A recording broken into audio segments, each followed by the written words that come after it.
Ovidio, we are very happy that you're here, Thank you. that you join us in Oldenburg, I'm and also very happy. that we are able to show a selection of your films, which are all a few years old. And I know that you actually don't enjoy this, but I hope maybe we made you revisit a few things and enjoy how we enjoy your work that we are presenting now. Well, it's true. I generally don't like to see my movies, especially after so many years. But it just happened these days. I saw a couple of them, and strangely, I sort of like them. I start to appreciate what I did in the past. My work, my passion, and everything is there, and I can see that. No matter how I was a little bit anxious to revisit the work I did in the past. There were many films you haven't seen in many, many years, right? All of them. Just when I finish a movie, and believe me, I see the movie so many times while we're editing. We have also projection, special projection. We have promotion. I'm still going. I'm still see the movies. But at the end of any promotion, and at the end of it, I don't want to see the movie anymore. That's it. And some of them I even forget which is the story about. No, well, I'm probably exaggerating, but anyhow, among 54 movies, sometimes I have to really make an enormous effort to remember the titles. I know you started in the film industry by distributing. Then you were starting to produce. How did you end up directing, and what was the move? Was it like something you were always desiring, or what did you at one? Oh no, I don't. I'll just ask you. Yeah, the practical was always a practical reason. Yeah. Okay. I always wanted to direct a movie, not because I wanted to become a director. I never want really to become a director, but I want to learn how to produce a movie. Yeah. And by directing a movie, by going every day on the set, by working with the crew, by understanding the problem of the making of the movie on a daily basis, you really understand how to become a producer. As a producer, you must know everything as an independent producer, especially as an independent producer, and you know that very well.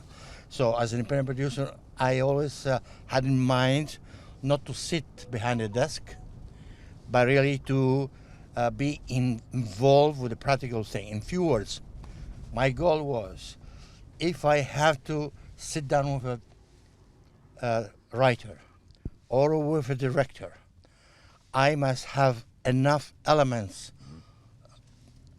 enough knowledge to tell him, hey, I don't like it, and I have to explain the reason why I don't like it, why I want to do it differently, and I have to explain the reason why I want to do it. And to do that, believe me, going through experiencing the way to direct a movie is a great way to understand, to become to understand problems, and to become a good producer. That's one of the reasons. And specifically, I started to direct. My first movie that I directed was Beyond the Door, which I totally direct. Okay, before I always somehow was behind the screen, behind the camera, but never directing. Okay, that was my first movie. Why I did it? For a simple reason. One, I told you. The second one is because I couldn't find a director. Very simple. I tried to see who were the directors that could be capable to do a movie of this genre, but nobody really convinced me. And especially living in Europe and in Italy, was hard to find a director that have the vision of the American market, to direct American actors, and to shoot in America. And this has happened in Beyond the Door. So at a certain point, I decided, hey, why I don't do it? I know exactly what I want. Why I have to fight against somebody else and convince him to do something that maybe he doesn't want to do? So basically, I did it. So I asked, and it was an act of extreme modesty from my side, because I was producing the movie. I was financing the movie. I could direct it without any problem. Nobody would say no. Okay, so what I did, and as an act of modesty and professionality, not knowing exactly, let's say, the technique of shooting a movie, I asked the cinematographer, my usual cinematographer, to join me as a co-director, and through this experience, I learned so much, and let me direct other movies afterwards. And today I could direct a movie like any other director without any problem. You know, I think this is very. It's almost strange that this is such a unique thing, because you are the pure independent filmmaker in this way. You understand what you can do, what is not fitting the budget, and you, as you just said, you know what you want, and why should you fight with someone? Sometimes I also think the director should be something between the DP and a producer, and yeah, I like this concept very much. And then, are you fighting with yourself, like you want Continuously. continuously? Yeah, you know, when I'm directing a movie, I want everything. I just tell you a story, okay? Yeah. Doing Tentacles once, I asked my assistant director to have a certain kind of glasses for a kid that was playing in a movie. I want to have round glasses like John Lennon. And this is my request as a director. And I asked him, I don't know why I had this in my mind, but I had it. Okay, sometimes you don't explain rationally why, but it's happened. I wanted that. I want that very badly. And I asked him many weeks before shooting that scene. The day we had to shoot, the kid came with normal glasses, not round glasses. So I got upset with my assistant director. I said, I told you I want round glasses. Yeah. And I told him, you know something? I go home. I don't shoot today. Okay. But I walked for 20 steps and then came back because I wasn't producer. A producer again. I returned to be a producer. Hey, what the hell I'm doing? Are you crazy? So basically, I didn't direct. I accepted the glass. They were. So this is a conflict. This is a continuous totally. conflict that you have, because as a director, I want the moon. Yeah. As a producer, I have to say, hey, you cannot get the moon unless you go out in the street and you find one which is already there. But you cannot build the moon for because you want it that day. So basically, this is a conflict, no question about. To find the right, let's say, combination, the right balance is not easy. Yeah, totally. It's very difficult, and sometimes if the producer takes over the director, it's always myself. Okay, what happens that you start to lose certain kind of freedom or certain kind of creativity. And you somehow it's happened to me. I almost changed a little bit, modified the story. Being a producer, okay, damaging the directorial aspect, and it was a major mistake because sometimes in order to follow the market, I didn't do what probably was better to do as a director. Right. You know, and then with this experience and this way of, or this approach to filmmaking, you came across Jim Cameron, who was unexperienced, but as we all know now, is a guy who's so against every producer, I think, in his way of filmmaking. So what happened there? How I met Jim Cameron? Well, and well, I met Jim Cameron, I tell you, because of Piranha. Yeah. Piranha was not a project originated by me. Warner Brothers had that project, and the original producer of Piranha 1 the one of Joe Dante, went to propose the picture to Warner's, and the Warner say okay at one condition that I, Ovidio Assonitis, would produce the movie, and not you, because we don't know you, we don't trust you, we trust him. So the Warner came to me and said, "Do you like to produce the movie?" And I said, "Why not? Let me read the script, but one condition: I want these two guys out of the screen, of my screen, at least of my panorama, because I have to control the movie the way I want it, especially doing a low-budget movie with a lot of ambitious special effects." So, and they said, "Okay." So basically, I negotiated with this. The name was Jeff Checkman and Chaco Van Louis, the producer of the first Piranha and the producer of the third Piranha 3D. Okay, and so I negotiated, and they way out. I gave them some credit, like I was the producer. I paid them out, and I started to be in control of the movie. Now the story, the script they gave me was just awful, the worst script I ever read in my life. Oh, yeah. Yeah. So, and I told Warner Bros., "Hey, we can't produce this movie. It's so bad. The script is so bad." So they told me, "Okay, you change the way you want it. At one condition, that you keep at two conditions, that you keep the Piranha flying out of the ocean." Yeah. Which is one of the most not acceptable thing that you can send from a scientific point of view, because the Piranha, they swim in the river, Yeah. and they never fly. Yeah, that's true. So, but for them that was a must. So next step was to find a director. So I thought, let me find somebody, considering that it was a low budget movie, that somehow is capable to do special effects. Okay, at that time it was not digital special effects; they were just normal special effects. And we went around, and somebody told me, "Hey, there is a guy who is right now working in the second unit of a picture called Escape from New York." Oh. And it seems to be he seems to be very capable. His name is James Cameron. I said, "Okay, let him come." So he came, and we had exchanged a few questions. I immediately saw the guy was very smart and intelligent, and had a lot of passion. I said, "Would you like to direct the movie Piranha?" He jumped. He was so happy. He said, "Oh my God, you really asked me to direct a movie?" I said, "Yes, would you?" Under my, of course, control and everything. I told him that I'm a person that has hands-on, have hands-on. So he accepted everything. Now, next step was to rewrite the script.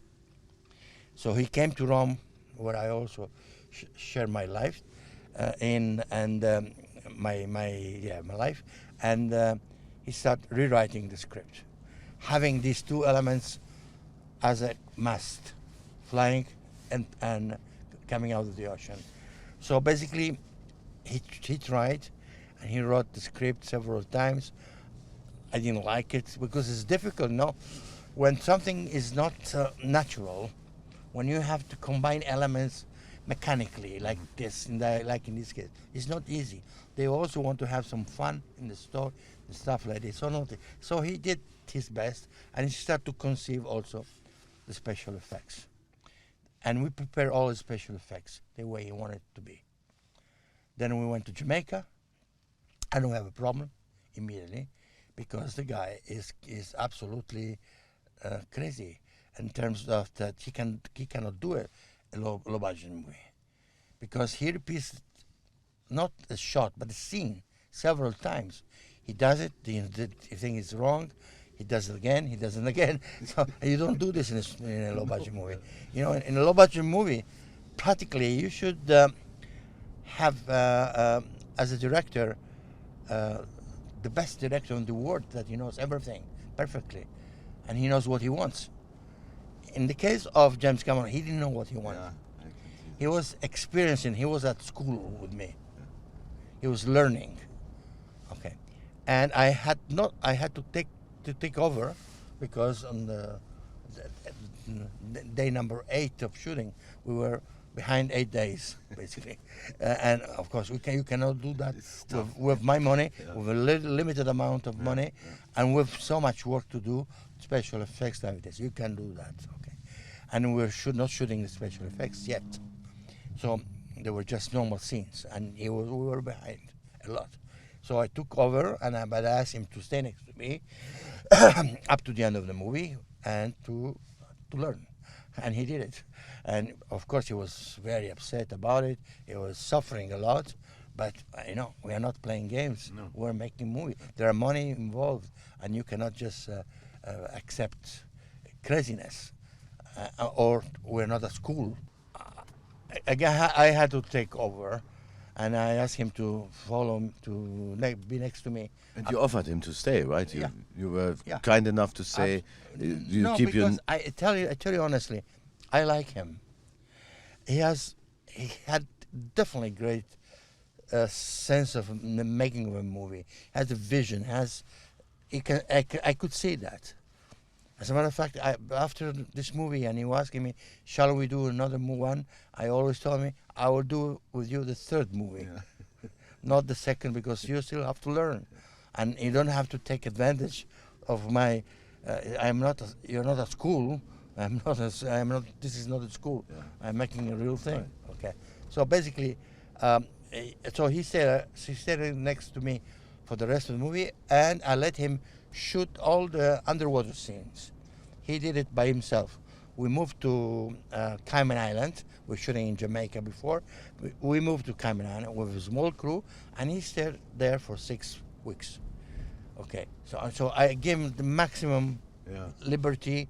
With a small crew, I could handle it. Okay. The problem is that the special effects he prepared were a disaster. So they say the master of the special effects, James Cameron, did a disaster on his first movie. At the end of the movie, we have to reinvent everything. We have to start from scratch when the picture is totally finished, because we have to add the piranha, and they had to add the flying piranha.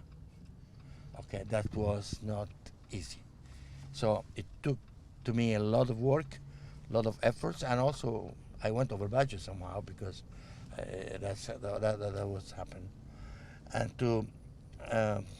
And this was your risk, right? Yeah, and to end the story with James Cameron, while he was in editing the movie, I bought the rights for a book called Formula Man, and that was Terminator. Oh. Yeah, as a matter of fact, I still have his drawings, great drawings about Terminator. Okay, and when we finished the movie, he basically, I didn't see him for a while. Once I was going to the head of chairman of Orion Picture, and we were going to his room. He was a good friend of mine, and he was coming out of the same room. So I told my friend, said, "What is Jim doing here?" I said, "Well, we're doing his next movie. It's called Terminator." I said, "Oh, great." I said, "But how you decided to how did you choose him? And why did you choose him? What would make you so?" Well, because I liked the story. Of course, it was Formula Man. It was a good story. Yeah. And beside this, we saw his movie, which I did. Yeah. and we like it. Small movie, a very small movie.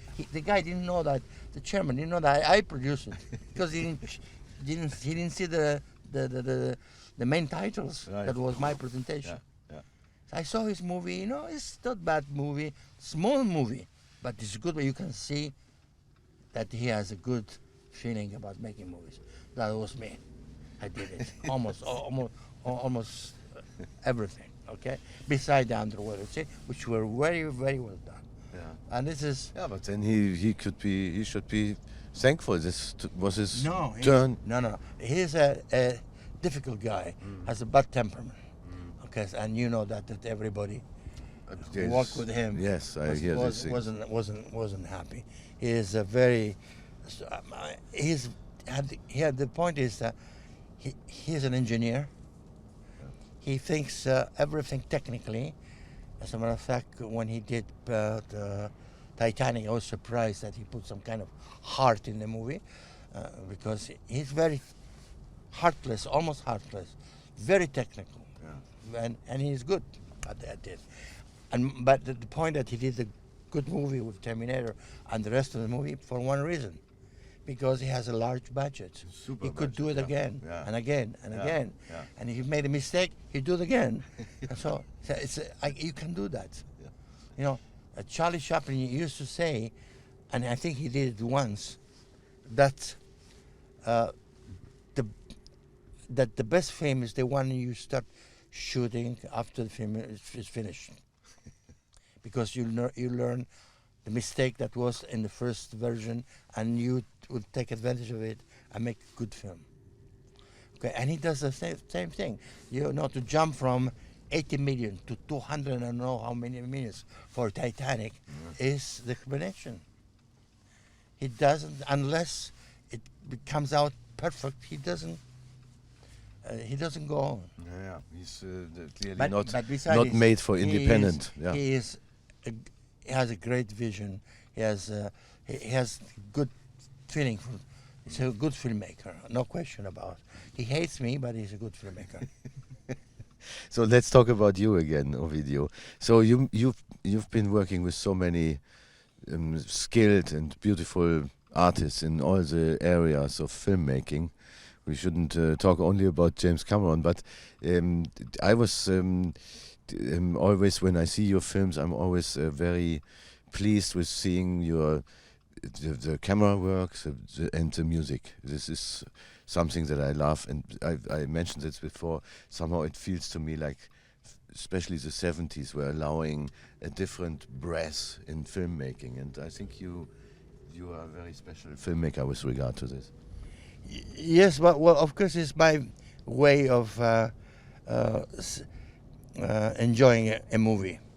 I think music is very important. I always have, in all my movies, I always have the main music already done before starting the movie, because having this, I can even change the story of the movie and base the action of the scene to the movement rhythm of the music, and this comes out very well. Instead of putting the music afterward, which we do, of course, normally, but I want to have before, because the music inspired me.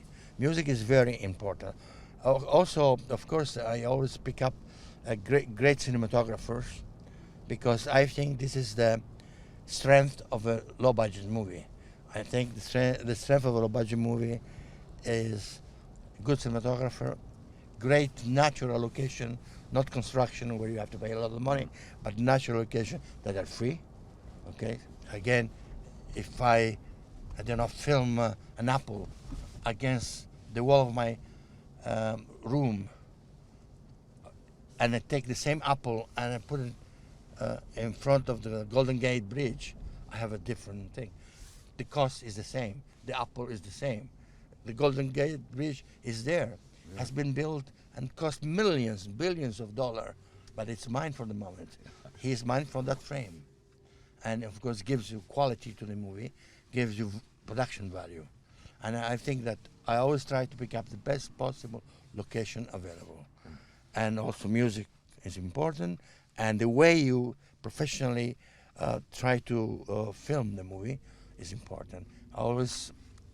Let me tell you one thing. When we use film, okay, generally a low-budget movie would use something like 25,000 meters of film. Okay. Normally, I always spend a lot of film, because I think that the capital that I have is the exposure that I have in a film. This is really my capital. I spend double. I use double quantity of film. Now they can all do it because of That's digital. They can film Film forever, how much they want. but you had to make sure that you know how much you use. Yeah, right? but because the cost of the digital is compared to the film is less, Yeah. but not totally. because there are other expenditures, technical expenditures. So, in talking about the Golden Gate Bridge, you were shooting Beyond the Door. If you you shot a lot in Rome, right, and then a lot in San Francisco. How was it? All the experience in San Francisco. Then I built the apartments and some of the interiors of the film in Rome. But to build the apartment, I was very careful that had to be an American apartment, not. Yes. So my art director bought all the little elements that you have in a house, Yeah. from the Light switch. light switch, everything. They are different in Italy. Totally. And we used those one. Even the size of the doors, the size of the elevator was totally American. Okay, and that was built. And then we had to do that also because the special effects involved. And in this movie, I have to say that, and this is another way of giving, that we gave value to this movie. Okay, that was a low budget movie compared to And your The first Exorcist. film as a director, right? Yeah, and it was a low budget compared to The Exorcist. Yeah. My budget was $500,000, which was not that bad, but still was low. Okay, compare again to an major American movie. So I decided to get the best special effects available in the world, and I thought, which is the movie that had good special effects artist? 2001. Oh, wow. So I said I can't call Trumbull to do my movie, but I can call number 2 guy there, and his name was Wally Gentleman. So I called him. He used to live in Canada, and he came to Rome, and I told him all the specs I wanted to have in the movie, and which was quite difficult because we're different than normal, okay, and he was one of the top special effects artists. So I said, I can do it, no problem. Then he asked me, how much you pay me? Well, this is, I start to a little bit be in anxiety because the money I have in the budget was the money I used to give to my cinematographer, the same quantity I wanted to give to him, which was at that time, I think was $400 a week. But I was ashamed to ask him that, to tell him that. So I said, oh my gosh, what shall I tell him now? So, but I had a good idea. So I asked him, how much did you get from 2001? And he told me, I think $2,000 a week for 3 years. So I said, he gave me the answer. I told him, you gave me the answer. You made so much money with this movie that you can afford and accept $400. And he did. And he did. He said, I like you guys. He said, I like the way you approach the whole thing. Oh my gosh. Sorry. Yeah, and you made the number 2 the number 1, which is always lovely. Sorry. Sto facendo l'intervista, eh? We don't stop. Sto facendo. So 15 minutes, I guess, we pass, but it's just such a joy to talk to you. Let's see when the gas is empty. No, they're all out. My wife called me. Oh, They're all out. oh, they kicked them out? Yeah. Where do we find them now? Okay. Yeah. Anyhow, we got the best. We got some lovely things, and it's such a joy to have you here, Ovidio. It's what can I say?